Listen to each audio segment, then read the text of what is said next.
Hello and welcome, smart viewers. Factory farms breed endless horrors, from the burning stench of filth to crowded, immobilizing confinement. Disease to mental breakdowns, farmed animals must bear the pain and distress 24 hours a day, all for the sake of human demand for meat. But the inhumane terror of industrial-scale meat production spread beyond the walls of factory farms to affect the very survival of our planet Earth.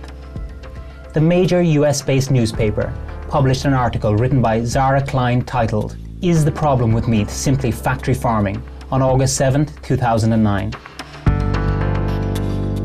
The fact that industrial livestock production is worse than other forms of livestock production does not mean that meat is not a major contributor to global warming. It means that there are ways to make it a somewhat smaller contributor to global warming, but even that would be tricky.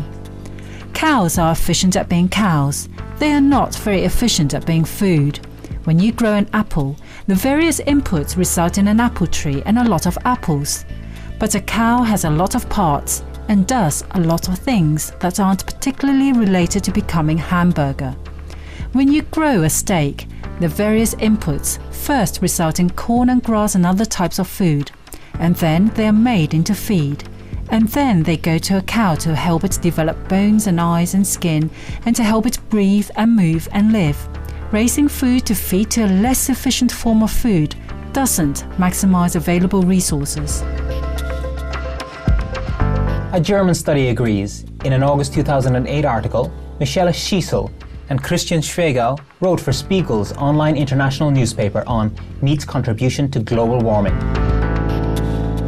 Thilo Bode, Chef der Verbraucherschutzorganisation Foodwatch, warnt, das Rind ist eine Klimabombe. Wie stark die Treibhausgase Methan, Lachgas und CO2 wirken, wollte Bode genau wissen. Am Montag dieser Woche stellt Foodwatch eine umfassende Studie über die Klimawirkungen der Landwirtschaft vor. Die erste, die zwischen konventioneller und ökologischer Anbauweise unterscheidet. Dabei berücksichtigten die Wissenschaftler vom Institut für ökologische Wirtschaftsforschung IÖW sowohl den CO2-Anfall bei der Produktion von Futtermitteln und Dünger, als auch den Flächenbedarf und die Erträge verschiedener Produktionsweisen. Das Resultat wird eingefleischte Liebhaber von geschmorten Ochsenbacken in Panik versetzen. Denn selbst wenn alle Betriebe und Methoden, ob bio oder nicht, klimatechnisch optimiert werden, der zentrale Weg, die Landwirtschaft klimaverträglicher zu machen, führt über eine drastische Reduktion von Rindfleisch, folgert Foodwatch. A few months after this article, Agence France Presse released a report headlined, "Beef is the Hummer of all foods." It appeared in China Daily on February 17, 2009. Given the projected doubling of global meat production by 2050, we're going to have to cut our emissions by half just to maintain current levels, Pelletier said. Technical improvements are not going to get us there. That's why changing the kinds of food people eat is so important, said Chris Webber, a professor of civil and environmental engineering at Carnegie Mellon University in Pennsylvania. Food is the third largest contributor to the average US household's carbon footprint after driving and utilities, and in Europe, where people drive less and have smaller homes, it has an even greater impact. Food is of particular importance to a consumer's impact because it's a daily choice that is, at least in theory, easy to change, Webber said. Buying local meat produce will not have nearly the same effect, he cautioned. Indeed, the meat industry is depleting our Earth of its precious resources as we face the looming threat of world hunger. The Stockholm International Water Institute states, with about 840 million people undernourished, are lacking in secure food supply today, and another 2 billion or more people by 2025. Feeding the world's growing population and finding the water to grow the food continues to be a basic and sizable challenge. This challenge was the subject of an August 2004 story by Alex Kirby on BBC News. Hungry World Must Eat Less Meat. Anders Bentel, Stockholm International Water Institute's executive director, told BBC News Online, "The basic problem is that food is the main global consumer of water, with irrigation taking 70% or more of all the water we use, apart from huge volumes of rainwater. The bottom line is that we've got to do something to reduce the amount of water we devote to growing food today. Animals fed on grain, and also those which rely on grazing, need far more water than grain crops. Buntel said, "The transport of virtual water is huge." Australians were astonished to find that although their country is short of water, they are net exporters of water in the form of meat. Please stay tuned to Supreme Master Television. We'll be right back.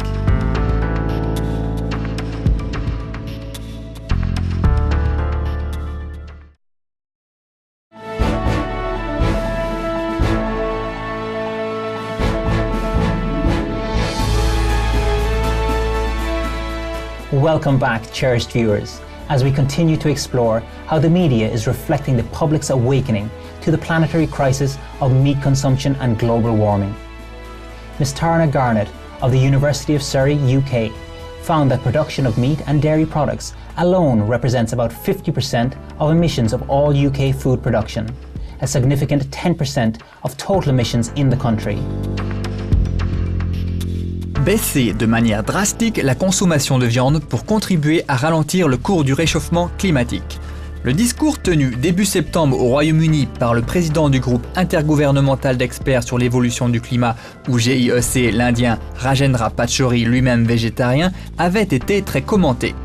Un rapport rendu public mardi 30 septembre par le Centre pour la stratégie environnementale de l'Université de Surrey au Royaume-Uni formule en substance la même conclusion.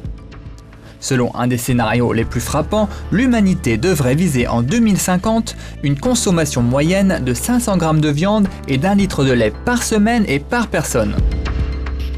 Also citing Dr. Rajendra Pachauri and his wise words, "If you eat less meat, you will be healthier, and so will the planet."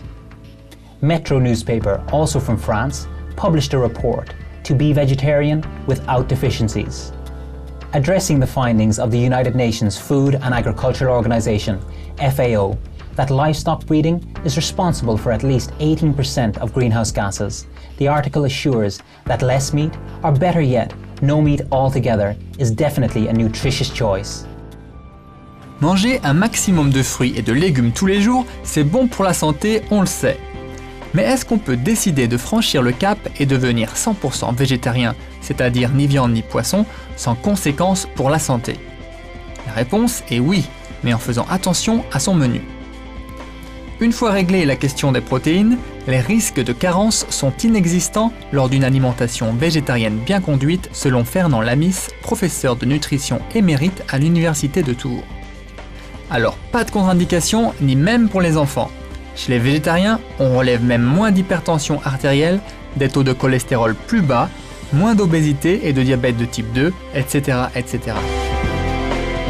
Fortunately, the message of not only health but ecological benefits of plant-based living is getting across, as shown by the results of a Formosan or Taiwanese pollster online survey, which were announced on Sina.com on July 29, 2009. 近来，保护地球的环保声浪日渐高涨，甚至有许多人开始号召吃素来保护地球，因为吃肉容易产生较多的二氧化碳，将会对地球造成污染。因此，吃素实施节能减碳变成许多环保人士所提出的主张，而演艺圈也纷纷传出开始吃素的风潮，从大 S 等等艺人都带头开始吃素。如此一来，不仅养生，同时也为环保尽一份心力。波士特线上市调网 www.poster.com.tw 在6月30日针对“您愿意为了维护地球环保生态而改吃素吗?”进行网络民调，结果显示有 10.78% 表示非常愿意，有 49.67% 表示愿意，两者共占 60.45%。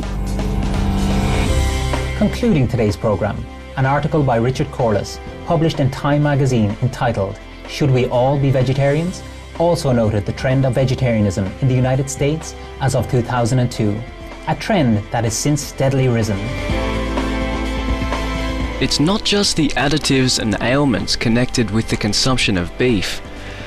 Though a dish of hormones, E. coli bacteria, or the scary spectre of mad cow disease might be effective enough as an appetite suppressant, it's that more and more Americans, particularly young Americans, have started engaging in a practice that would once have shocked their parents.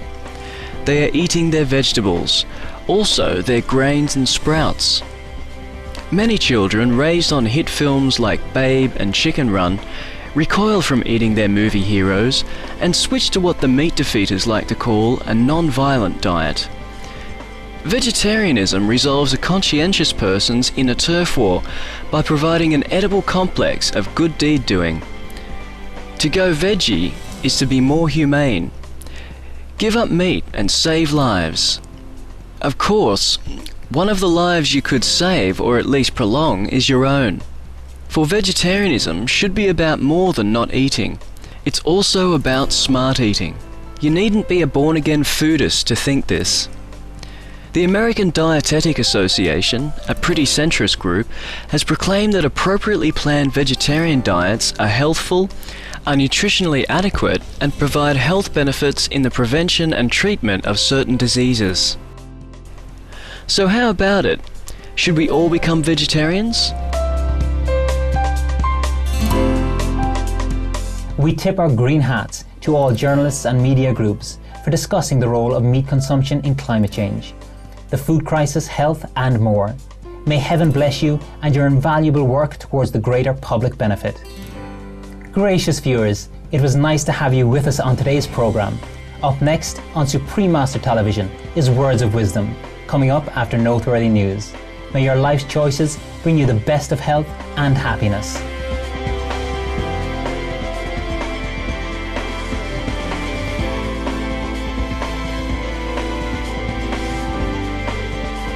For more details, please visit www.suprememastertv.com/EE